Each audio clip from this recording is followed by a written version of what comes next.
Olá pessoal do sexto ano, vamos iniciar aqui o nosso último capítulo do ano, né, que é o capítulo 16, e vamos dar início aí nas nossas provas finais, tá? Nesse capítulo 16 aí a gente vai trabalhar com a questão do que nós já vimos em todo o ano, que é a dinamicidade das quatro esferas, né? No caso, a hidrosfera, a hidrosfera, a litosfera, a atmosfera e a biosfera, tendo aí como resultado final, certo? Para iniciarmos aqui, nós temos essa imagem, né? Na imagem, como título, a biosfera e a dinâmica da natureza.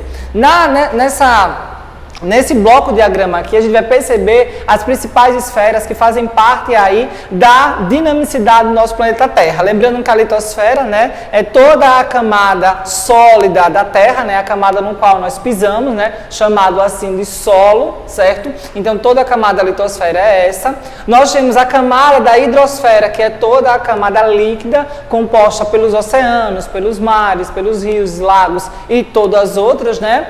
Temos também a camada da atmosfera, né, que é a camada gasosa, a camada invisível, no qual nós percebemos a partir da superfície terrestre. Nós temos a camada chamada atmosfera, e também nós temos a camada da biosfera, né, que é a camada que engloba aqui todos os seres vivos, tá? Então nós temos a litosfera, a hidrosfera, a atmosfera e a biosfera, que é toda essa camada aqui que encobre os seres vivos.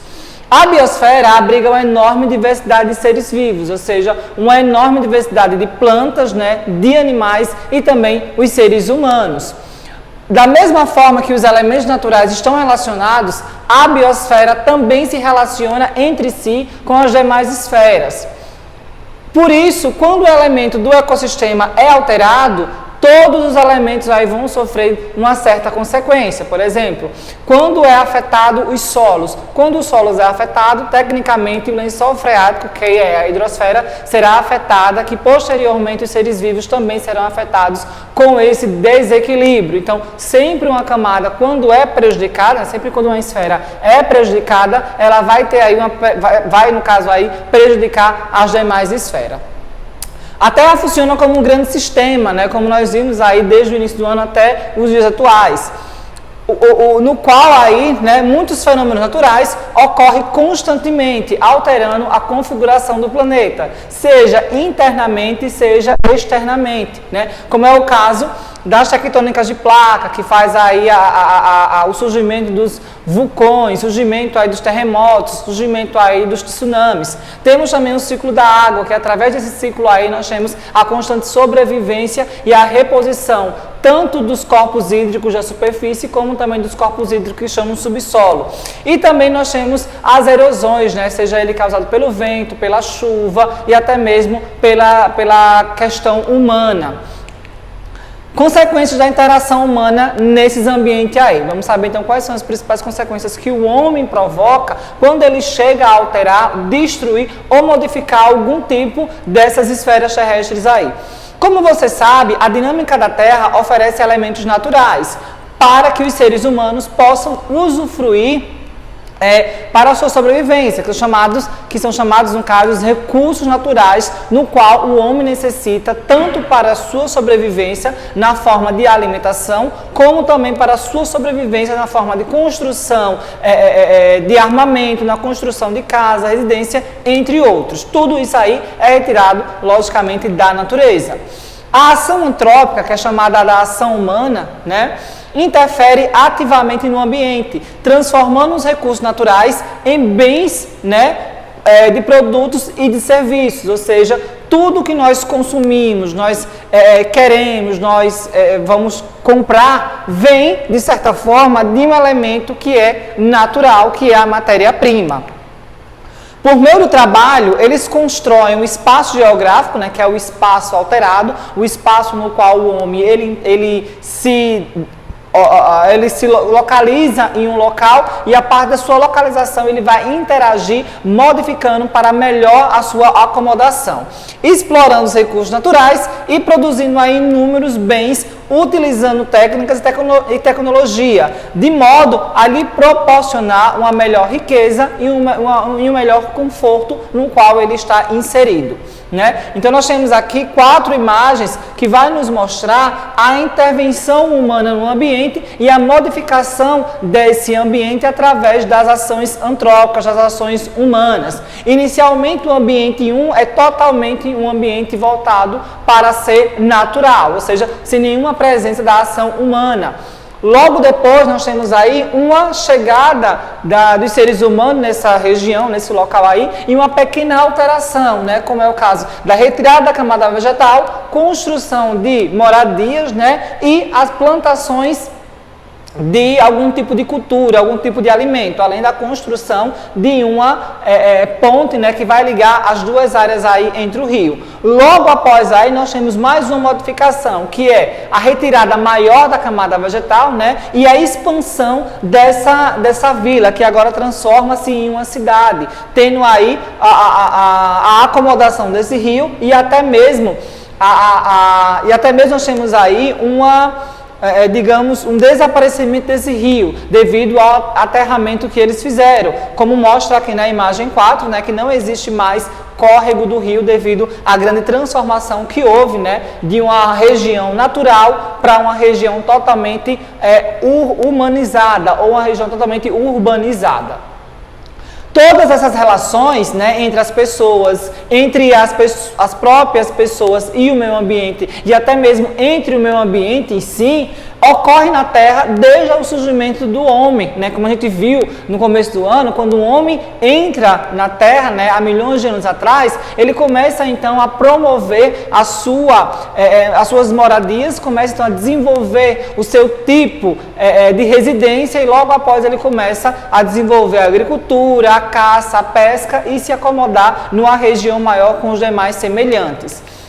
Porém, nos últimos séculos, está ocorrendo uma intensificação dessas transformações. Por quê? Nesse período aqui, que é o período do homem das cavernas, ele retira apenas aquilo que ele necessita para a sua sobrevivência, sem retirar excedentes, né? Sem retirar tudo aquilo que ele necessita para, digamos, guardar. Ele tira apenas, né, aquilo que ele está necessitando no momento, deixando lá para fazer a reposição automaticamente. Hoje, com a intensificação das transformações, né, com a intensificação da tecnologia, da técnica, é necessário, né, que o homem esteja poluindo o ar, poluindo a água, tendo aí essas transformações que são consequências da sua intervenção direta no meio ambiente. O que vai ocorrer?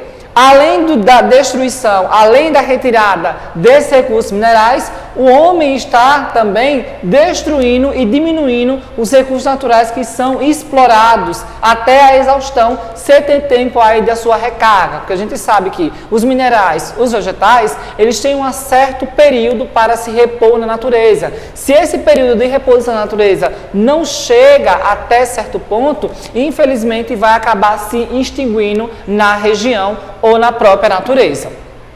Isso é resultado aí, segundo uma lógica na qual a natureza de um lugar pode ser explorada até a exaustão, né? Existem locais aí que são explorados para retirar recursos minerais, de certa forma, que chega no período que não existe mais recurso natural para ser extraído. Pois sempre haverá um outro local para exploração. Na cabeça é assim, a gente explora esse local até a exaustão e depois, quando acabar tudo que nós precisamos de explorar, a gente parte para outro local, né? Fazendo a mesma coisa e deixando aquele impacto ambiental gigantesco sem ter como reverter. Porém, se esse modelo continuar, né, esse modelo aí de retirada de recursos naturais forçadamente, né, os recursos naturais irão se esgotar e a qualidade de vida da população irá diminuir cada vez mais. Como mostra aí, né, essa região de desmatamento na região amazônica. A gente percebe que essa área de desmatamento, ela está avançando sobre a floresta amazônica. E, posteriormente, essa área de desmatamento aqui vai dar lugar para a criação de animais, vai dar lugar para a plantação de soja ou outro tipo de grão. Só que com a floresta amazônica destruída, haverá impactos significativos para o Brasil, principalmente, né? Falta de chuva, calor excessivo, certo? E uma poluição bem maior do que está hoje nas grandes cidades. Outro problema desse modelo de desenvolvimento aí, que é chamado desenvolvimento acelerado, né? É que a riqueza não é distribuída de forma igualitária. Nós percebemos aí que existem pessoas que possuem um alto padrão de vida, né? E existem pessoas que possuem um baixo padrão de vida, devido a esse modelo aí que é chamado capitalismo, no qual tem como principal objetivo alcançar a riqueza, alcançar os lucros, sem se preocupar com as consequências para o ambiente ou para a sociedade. No campo, por exemplo, né, a necessidade de conseguir mais produtividade nas áreas cultivadas está levando à modernização e à mecanização da agricultura, porque quanto mais uma região rural é mecanizada, quanto mais uma área rural ela é totalmente voltada para ser moderna, ela vai ter uma maior produção e vai ter aí uma maior desenvolvimento na sua questão de riqueza. Ela vai produzir mais, vai colher mais e vai vender mais. Porém, o impacto ambiental que vai ter naquela região vai chegar a ser, né, irreversível. Além de levar a graves problemas ambientais como desmatamento e poluição, gera graves problemas sociais também, né? Pois exclui mercados pequenos, né, já que esse modelo aqui é um modelo bastante alto, as regiões menores não têm poder de competir com ela, já que essas maiores, né, vão vender seus produtos com os preços bem menor e já o pessoal, né, já os pequenos produtores vão ter que vender o seu preço com um valor um pouco maior, já que eles não têm muito. E como eu falei, a lei da oferta e procura. Quanto mais você tem produto, maior serão as suas vendas. Quanto menos você tem produto, menos e mais caro serão as suas vendas, certo?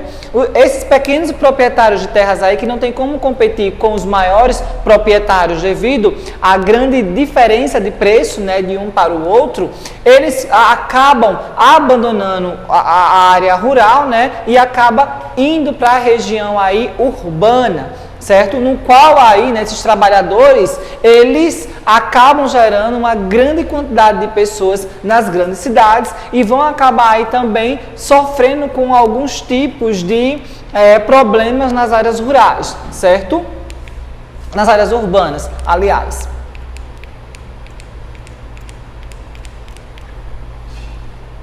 Aqui.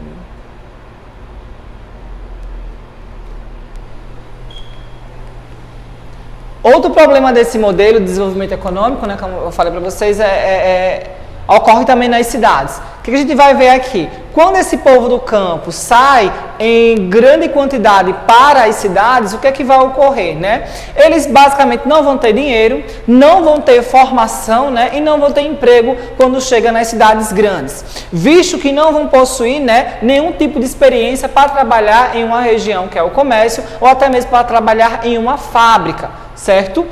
Quando chega lá, muitos vão morar em periferias porque não tem condições aí mínimas para ter dinheiro para pagar um aluguel ou pagar uma casa em uma região mais privilegiada. Com isso aí, né, as áreas de risco, como é o caso das encostas de morro, nas áreas de vertentes de rios e até mesmo nas áreas de várzeas, eles vão ficar totalmente ocupadas, né, fazendo com que muitas dessas pessoas ainda tenha problemas com a falta de acesso à educação, falta de acesso à saúde, né? Além de habitação, segurança e também a questão de moradias. Como mostra aqui a imagem do livro de vocês, né, na página 47, muitas pessoas que não têm oportunidade aí de desenvolver um emprego, né, elas acabam indo morar em vertentes das encostas dos morros, né, em casas que são inadequadas para que uma família more. Obviamente, quando vem uma chuva forte, vem um temporal, o que acontece, né? Grande parte dessas áreas aí, elas vão ser soterradas, vai vir uma grande erosão desse solo, que está descoberto pela camada vegetal, então o solo está solto, esse solo solto aqui vai desmoronar e vai acabar destruindo toda essa região, que é uma região periférica, composta por favela ou até mesmo casas insalubres, casas que não são adequadas para a moradia. O que vai ocorrer então, né? As ações sustentáveis e o consumo consciente. O que nós devemos fazer para diminuir esse tipo de problemas, tanto ambientais como sociais? O consumismo está cada vez mais acelerado, né? A gente consome aí o que a gente nem precisa. Devido à proliferação das propagandas no meio de comunicação e das redes sociais. Você acha um tênis bonito, você acha um aparelho eletrônico bonito, você não tem necessidade, mas você está vendo que aquilo está sendo propagado, você coloca na sua mente que você tem que querer aquilo, porque aquilo é uma coisa de moda e todo mundo vai ter. Se você comprar mais do que precisa, você está utilizando mais água, mais energia, mais recursos naturais, né? Além de estar produzindo uma maior quantidade de resíduos. Resíduo esse, né, no caso, o nosso lixo, que é despejado em local, e muitas vezes inadequado, chegando a poluir não só os ambientes terrestres, mas também chegando a poluir os ambientes marinhos, onde vários animais aí são prejudicados com essa falta de consciência. O que é que nós vamos perceber aqui? Que para um produto, né, esse produto aqui chegar até nas nossas casas, é necessário fazer todo esse giro, ó, fazer a extração, o transporte da extração desses recursos naturais, né, a separação desses recursos naturais aqui, logo após aí o transporte para as fábricas, das fábricas, transporte para a loja, da loja, transporte até chegar nas nossas casas. Então, o ciclo é muito grande de uma pequena matéria-prima, né, fazer todo esse processo de produção até chegar no nosso ambiente. Então, o que fazer, né? Como garantir desenvolvimento econômico e boas condições de vida para toda a população sem destruir o planeta? Isso é uma pergunta que se fazem muito, né? Como é que a gente, então, pode fazer esse consumo acelerado, continuar consumindo, sem destruir o ambiente, sem prejudicar o planeta? Estudo, descobertas e inventos relacionados à geração de energia limpa, aos processos sustentáveis de produção da agropecuária e industrial, além de tratamento de descarte adequado de resíduos, mostra que é possível viver em harmonia com o meio ambiente, como nós trabalhamos, né, a questão da utilização de energia limpa, trocar a energia dos combustíveis fósseis, que são poluentes, pelas energias eólicas, pela energia solar. Né? Vimos também a utilização de certos tipos de insumos que são naturais, até mesmo alguns tipos de animais que são predadores de pragas que estão causando aquela destruição naquela região rural. Né? Além do mais, a não utilização de descartáveis, né? Que a gente está numa sociedade que tudo nosso é descartável, seja prato, copo, talher, tudo descartável aí. Diminuir esse descarte exagerado de resíduos. No caso do século XX, né, o século passado, governantes e cientistas começaram a discutir algumas ações que poderiam ser feitas, né, que poderiam, no caso, sugerir, então, uma diminuição desses impactos no meio ambiente, principalmente o impacto causado pelas grandes emissões de gases carbônicos, que são os gases liberados pelos escapamentos do carro e pelas fábricas, né? Então, no século XX, eles começaram a assinar um tratado chamado Protocolo de Kyoto, né? Kyoto, no caso, é uma cidade lá do Japão, e eles assinaram e fizeram esse protocolo aí, com o objetivo de estabelecer metas para a diminuição dos gases que provocam aí o efeito estufa, tá? E desenvolver maneiras de desenvolvimento econômico menos impactantes no ambiente. O protocolo de Kyoto foi implantado em 1997, porém, ele só começou a ser efetivado, né, a ser digamos que cumprido a partir do ano 2005. O objetivo era que os países mais ricos, os países mais desenvolvidos, diminuíssem os seus gases até o ano 2012, em 5%, em relação a 1999. Ou seja, 1999 até chegar ao ano 2012, era necessário que os países mais ricos diminuíssem 5% da emissão de seus gases carbônicos.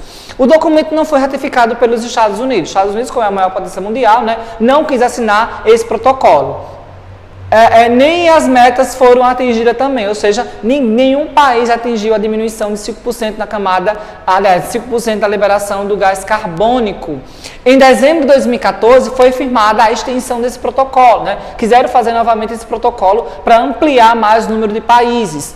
Assinado por representantes de vários países, ele previu, né, a continuidade do protocolo até o ano 2020.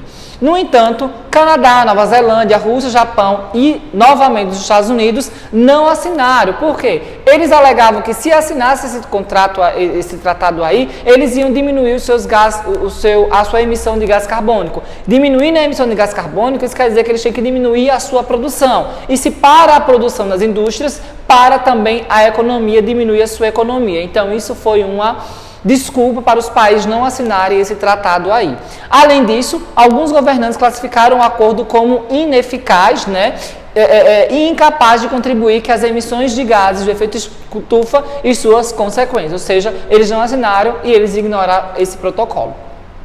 Nesse mapa aqui, nós iremos perceber que os países que mais emitem gás carbônico no mundo são os países mais desenvolvidos, são os países mais ricos, já que são os países também mais industrializados e são os países que necessitam de uma maior quantidade de energia para suprir as suas necessidades. Então nós temos vários países da Europa, incluindo a Rússia, né? Temos aqui os Estados Unidos e o Canadá e temos também a Austrália, que são países aí que são totalmente ricos e têm essa necessidade de produzir, de emitir, né, uma maior quantidade de gás carbônico devido à sua produção industrial e devido também ao seu consumo de energia naquelas regiões.